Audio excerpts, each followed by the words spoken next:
बिस्मिल्लाहिर्रहमानिर्रहीम। अस्सलाम वालेकुम दोस्तों, welcome to my channel BK family kitchen. आज मैं लाई आप सबके लिए एस्पैरागस, जिसको हमें फ्राई करना है। इसको मैंने ऐसे काट लिया है। आप अपने हिसाब से लंबा छोटा जितना भी चाहे काट सकते हैं। अब इसको हम बनाना शुरू करते हैं।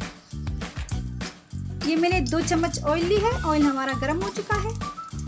इसमें हम एस्पैरागस डाल देते हैं।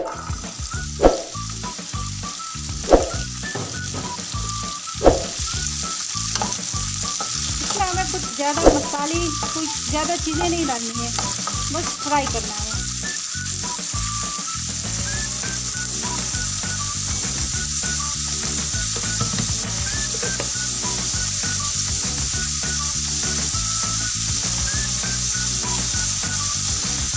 आधा चम्मच से थोड़ा कम हम इसमें नमक डालेंगे।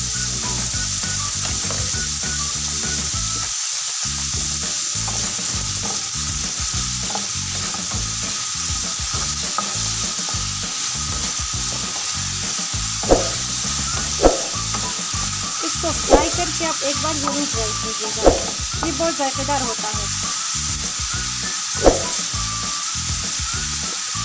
इसको 1-2 मिनट तक पकने देते हैं।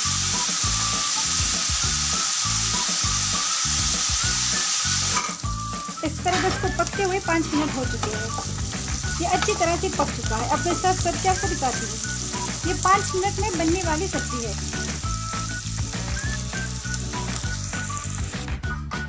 तो दोस्तों, ये थी हमारी आज की रेसिपी फ्राई एस्पैरागस। उम्मीद करती हूँ आपको पसंद आई होगी। आप भी एक बार ज़रूर ट्राई कीजिएगा। अगर मेरी वीडियोस आपको अच्छी लगती है तो मेरे चैनल को सब्सक्राइब करें, मेरे वीडियो को लाइक करें, अपने दोस्त और फैमिली के साथ शेयर करें। बेल बटन भी दबाएं मेरा हर वीडियो सबसे पहले देखने के लिए। मुझे अपनी दुआओं में याद रखें। अगली वीडियो में फिर मिलेंगे। अल्लाह हाफिज़।